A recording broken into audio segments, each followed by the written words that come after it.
Welcome back, dear friends, on the highlight of the book Action and Reactions. And today we'll be studying together or reviewing together Chapter 3, Intervening in the Memory. Today, Kirsten and I will be studying, bringing some cases about this chapter. And it is beautiful brought to us because we see here the necessity of teamwork. Mm-hmm. We start this chapter by analyzing how Druso is helping the other workers, and we can see the teamwork here, how many other individuals comes to him, there's some directors and some assistant that he has as well, and Mansão Paz, coming to him and say, what should I do in this situation? What should I do in that situation?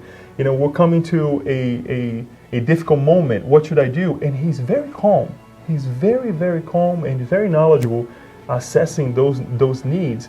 And Andre Luiz brings this highlight in this chapter that he's analyzing the whole thing. Like if we were at a let's say a line of a assembly line of a company, how this say manager or this individual is managing the whole area, but not losing his temper, not losing his cool, we can say that way. Because they keep coming to him one after another, several people. It's about three individuals consecutively that they come to him and say, okay, what should I do now? And Andre Luiz also mentions that it's interesting that it's not that there is a lack of training or per se, but it's really that they have exhausted all their capabilities. Yeah. That's why they're coming to Druso. Right. And Druso only really becomes very concerned when there is a case of reincarnation that is about to be stopped, right? Almost correctly before they intervene. And he becomes very concerned. And that was, again, to show us that it's so important in this redemptive work that we need the reincarnation. And then he talks to others. But tell us a little bit about the case. What happened? Well, what you mentioned, Leo, about teamwork. Reincarnation really is about teamwork. Right? You know, before a spirit is brought to us to reincarnate, we know that it's brought to the parents first, or the two people that are engaged, right? To see they accept it. So it is a form of teamwork from the get-go. But what happens, this particular case of a woman named Cecina, and she already has, unintentionally or intentionally with her thoughts, had miscarriages because she sensed the dense fluids of a spirit by the name of Jonas, and she repelled the baby and she miscarried 3 pregnancies prior, and this is her 4th pregnancy. And the spirit is coming to Druso and saying, look, we think, you know, miscarriage is imminent. What do we do? And like you said, it's obvious they've already exhausted everything that they could do to help Cecina, and Druso basically, you know, he says, you know what, tonight when she sleeps, we're going to come, bring her here, and we'll have like a meeting, we'll meet with her and talk with her more about it to try and help her to accept, because it is teamwork, it is this redemptive process that is so serious for us. And reincarnation, really, it's not a joke. We should utilize it, and it's what Emmanuel talks about in the introduction of this book. And when he says the importance of physical existence, being in line with, you know, infallible justice, that, you know, before we go to the quote-unquote Father, before we ascend higher, we must pay off, you know, all that which we have done wrong or improperly, whether we didn't know or we did know, we did wrong anyway because we were weak, right? That is correct. That is certainly correct. But this title, Intervening in the Memory, as we were discussing earlier, this idea of the memory, which really we're trying to say here, we're trying to study, is in the mind, right? Right. In our mind. What this has to do with the whole chapter? How can we exemplify this? We see a very beautiful case of one of the infirms or the patients that is being treated, how deformed he is, and they kind of give an idea that this patient, his spiritual body is so deformed, that he looks like he was ran by a train, ran over by a car or train, because it's so flat, limbs are elongated, the face perhaps really is elongated. So what happened to him? What's interesting, because we asked ourselves that very question when we were studying the book, is that why did Andre Luiz and all the other mentors that were in charge of putting this chapter together, why do they call it intervening in the memory? When in fact it's really intervening in the mind, in the thought process, because this one particular case of a man by the name of Antonio Olimpio, we don't want to give you the whole case because we want you to read the chapter, but we see that other spirits who he had created a debt with intervened. They became his obsessors while he was incarnated, but definitely waited for him when he died to get him to, basically give him back what they gave to him, make his life miserable while in the spirit realm.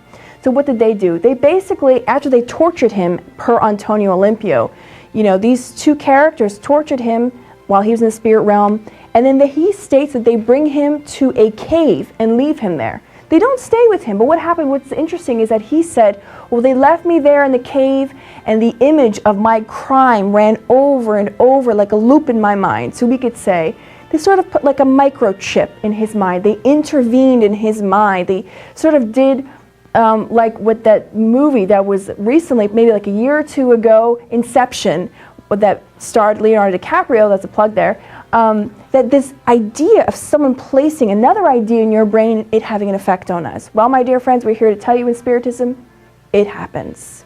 That's why in the beginning of the book, we know that Emmanuel calls our attention to know our emotions, to know what we're feeling, why we're feeling it, because that plays a major part in knowing who we are. And throughout this book, we're going to see this throughout this chapter. This catharsis that this particular spirit, Antonio Olympio, does is huge. It's very helpful for him when he comes and he confesses to Mentor Druso once they rescue him from the dark realms. And they see his spiritual body is completely, deformed. Why? In part because of the horrible things that these two obsessive spirits did, but also because he himself had this guilty conscience. And we wanted to bring a little side note, Leo, about guilty conscience, because Joanna de Angelis, in this particular book, Existential Conflicts, is a whole chapter that's entitled Guilt. And it's interesting, we take note of this because we know that this is also for ourselves. It's for those who want to know, who may be reading this book and saying, well, what do I do about guilt? Well, we recommend you also, if you want to know more about how to deal with that emotion of guilt, you can read in this particular chapter. But first and foremost, Joanna tells us we need to forgive ourselves. So we know that throughout the book, eventually Antonio Olympio has to forgive himself. He has to ask for forgiveness from others and also from himself and just from the community of people that perhaps he also harmed. And also to go and do and start in his redemptive process to do better, to make amends. Most certainly. I would like to add something to that because Andre Luiz also brings here a passage that, and I'm going to read this from the book just so we can understand better. The conflicts are never ending here, said the instructor with serene dignity. However, we have learned that peace is not a victory of inertia. Rather, it is the result of the balance between faith in the divine power and trust in ourselves as we work for the victory of the good. So this idea that we have to recognize our difficulties, our feelings, our thoughts, it's something that it's a constant work. We have to constantly work with ourselves and with others as well. Right. And sometimes we need help, perhaps at the Spirit Center, perhaps at the church that you participate, whatever group of people that you can rely on. But it really depends on us. People can bring light upon us, but we have to work. And this redemptive work is something that we have to work incessantly to perhaps get to a point that we can, okay, I recognize that I have this feeling. I recognize that this thought is crossing my mind. Why? Where do I bring this from? Perhaps when we're having a bad day, when everything's supposed to be quote-unquote normal, right, and we're not feeling well. So all of these things is part of our day-to-day work, because it's not just sitting there and, okay, peace will come. Right. No, we have to work. It's a constant work, as we read not only from Andre Luiz, but from Joanna de Angelis that you well brought here to this discussion. So we want to just kind of remind ourselves that, yes, the catharsis that you mentioned, it's the beginning of the work. Right. That they will see later on, later chapters, that there's more to it. There's more work to it and involve others. Right, right. Mm-hmm. I like that you brought that point, Leo, because peace is not, as he says, peace is not inertia. It is not, the victory of inertia. It's not us just being lazy. That's not being peaceful. Well, I'm not going to say anything because I'm a peaceful soul. In the Spirit's book, we learn that one of the reasons why evil prevails is because the good were timid. Not saying that I'm good, but the good are timid. Instead of standing up for what is right, we stay quiet because we think perhaps we want to be peaceful, which is a noble thing. But equally, in the Spirit's book, the Spirits tell us that sometimes war is necessary to bring about change. Mm-hmm. So, and we're not standing here and on a podium to say, hey, create war. The Spirits say it's good. No, we're not saying that. We're just bringing a point that sometimes we need to have a balance, an equal balance of the two. But it is nothing short of work. right, Most Leo? certainly. And we will be responsible for the wrongdoings that we commit, right? After we discarnate on that day-to-day, because our conscience will call our attention, but also the good left undone.